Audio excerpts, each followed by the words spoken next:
Years passed. Joseph was gone. The Pharaoh who once knew him was dust in the wind. And a new king rose, one who feared nothing but the growing strength of an enslaved people, the children of Israel. The new Pharaoh stood atop his palace, watching fields where Israelites toiled.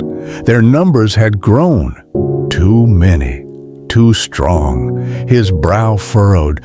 Pharaoh, cold and calculating, if war breaks out, they could side with our enemies. They could rise against us from within. And so he crafted a plan, not of war, but of slow, silent destruction. Taskmasters whipped, bricks were stacked, dreams were crushed beneath straw and sweat. But the more they were afflicted, the more they multiplied. Pharaoh said, with venom, "Every Hebrew boy that is born, you shall cast into the Nile. Let only the daughters live." A royal decree soaked in terror, a silent massacre hidden in the reeds. Shiphrah, whispering, said, "We fear God more than kings." Puah responded, "We will not be the hands that spill innocent blood." They defied Pharaoh with quiet courage, and when questioned, they spoke wisely. Pharaoh, furious, and said, "Why have you let the Hebrew boys live?" The midwives, crafty but humble, responded, "The Hebrew women are not like the Egyptians.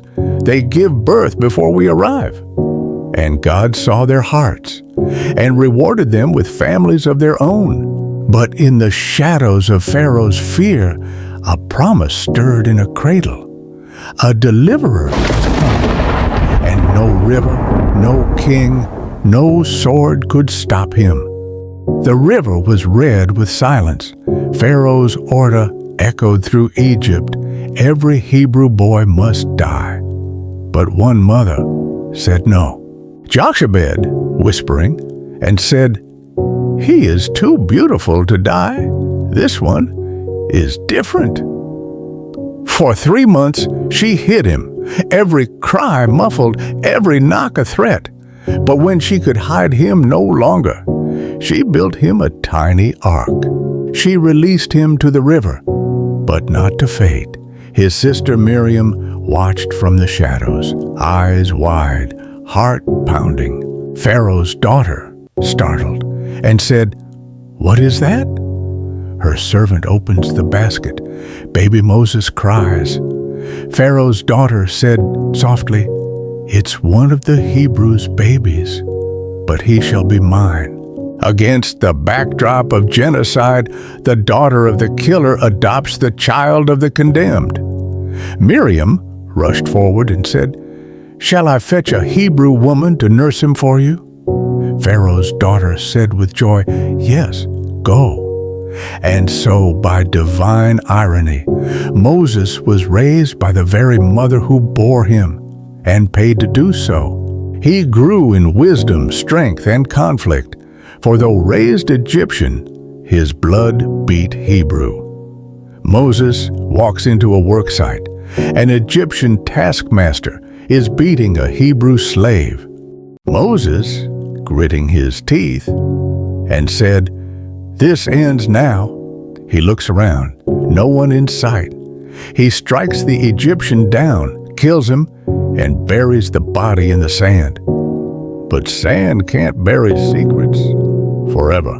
Next day, Moses sees 2 Hebrews fighting. Hebrew man, mocking, and said, "What, will you kill me too like the Egyptian yesterday?" And just like that, the palace prince became a fugitive. 7 young women arrive with flocks, but shepherds attack, shoving them aside.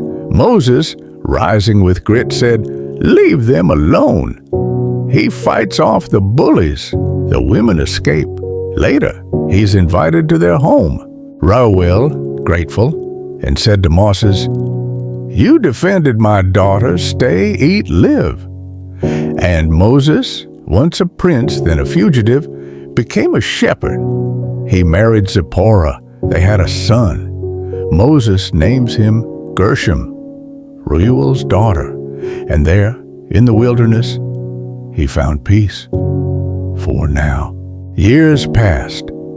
The king of Egypt died, but Israel's suffering did not, and their cries rose to heaven.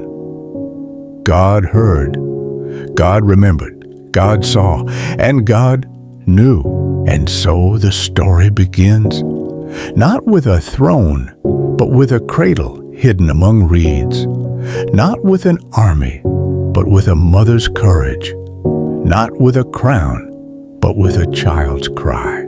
Though evil ruled and chains clanked in the dust of Egypt, God was never silent. In the shadows of injustice, he was preparing a deliverer.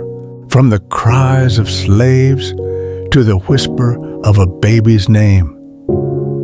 The journey of Moses reminds us, God doesn't just see our pain, he moves through it. And when the time is right, he raises up someone who will lead the way. Even in the darkest oppression, God is quietly preparing deliverance. This story teaches us that God's plans are never hindered by human cruelty or fear. While Pharaoh tried to destroy a generation, God used courageous women like Jochebed, Shiphrah, Puah, and Pharaoh's own daughter to protect the life of a single baby.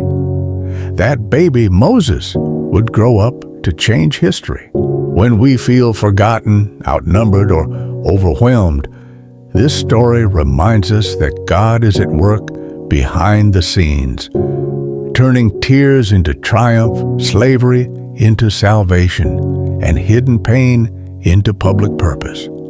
Our small acts of faith, like hiding a baby or standing up to evil, can become part of a much bigger rescue plan. Stay with us as we follow Moses through deserts, fire, and the mighty hand of God.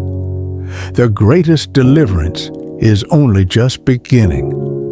Don't forget to like, share, and subscribe to Bible Animation Cinema for the next powerful episode, The Burning Bush, when God speaks through fire.